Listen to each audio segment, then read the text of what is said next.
Alright, so just to review what we did in the last video, we're solving quadratics, right? So ax squared plus bx plus c equals 0.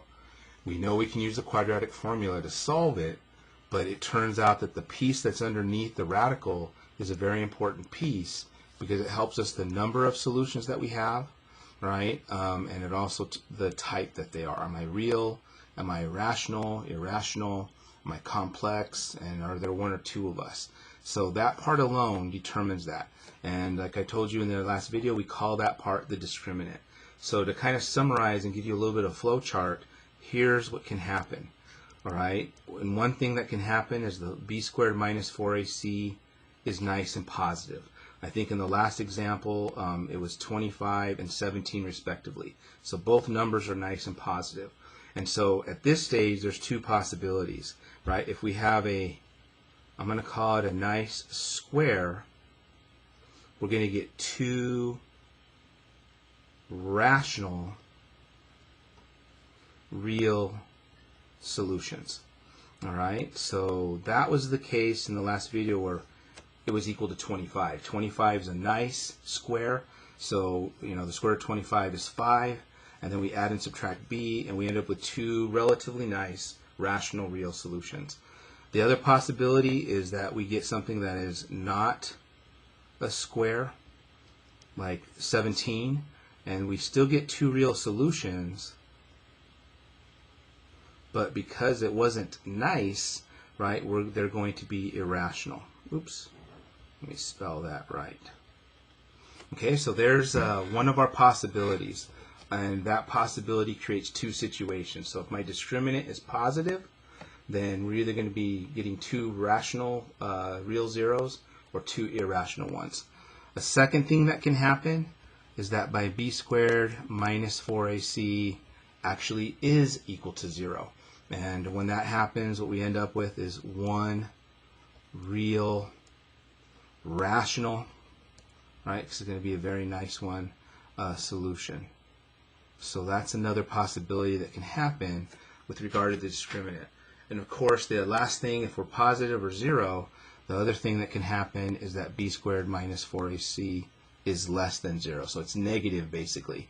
And in that case, we end up with two complex, right, solutions. Okay, and I want to remind you in the next round what I'm going to do, I'm actually not solving, all right? I'm kind of just doing a prediction. If I actually wanted to solve, I have to employ the entire formula. All we're concentrating right now is we're trying to predict the number and type, and all I need is the discriminant. Okay, so that's the idea. There's your flow chart of ideas of what happens. So looking at this, making some predictions, let's predict the number and type of solutions for each one of these. So the first one, A, we have x squared plus 4x plus 5 equals 0.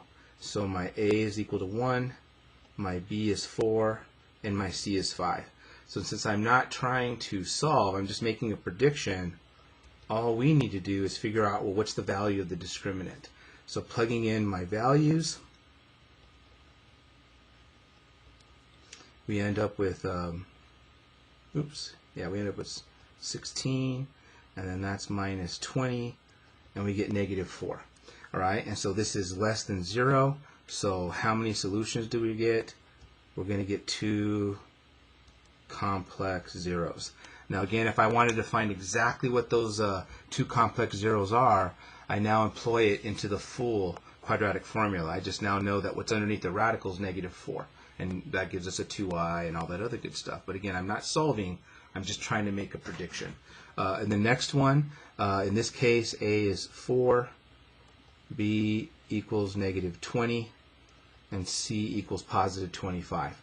So putting this into my quadratic, into the discriminant, we get negative 20 squared minus 4 times 25. Negative 20 squared is 400. If you do the math here, 4 times 25 is 100, times 4 more is also 400. So we end up with 0. So we have that type of solution right there. So we have one real solution. All right, and I apologize, you can probably hear my dog barking in the background. Okay, next one, again, we're just making a prediction. So in this case, A is 1, B is negative 2, and c is negative 5. So plugging that into my discriminant, we can make a prediction about what type of solutions we're going to have and how many. So this is negative 2 squared minus 4 times a times negative 5. We get 4. That's negative 20, so it's plus 20, and we get 24. So it's positive, but it's not a nice square. So we're going to get two irrational, all right, solutions in this case. And then last but not least, you can kind of predict. So we've seen that one, right? Just so I'm clear with all my flow chart, you can almost predict what's going to happen. So A is 3, B is negative 4, and C is negative 4. So if I plug this into my formula, or excuse me, my discriminant, we get negative 4 squared minus 4 times A times C. And that gives us 16. We have a negative 16 and a 3, that's positive 48, which gives us 64. So it's positive, and that's a nice square, right? Because the square root of 64 gives us 8. So we're going to get two rational solutions in that case. So again, I'm just making predictions. What allows me to make a prediction is the discriminant, and if I wanted to actually find the full-blown solution, I would actually have to use the entire quadratic formula, but we're just making predictions, and those are all the possibilities. So again, two rationals get a nice positive square. Two irrationals, we get a positive not nice square. One real solution, our discriminant equals 0, and then two complex solutions, our discriminant equals negative 4, and that's what causes the square root to do what it does. All right, so let's make a graphical connection to this, and we'll wrap it up.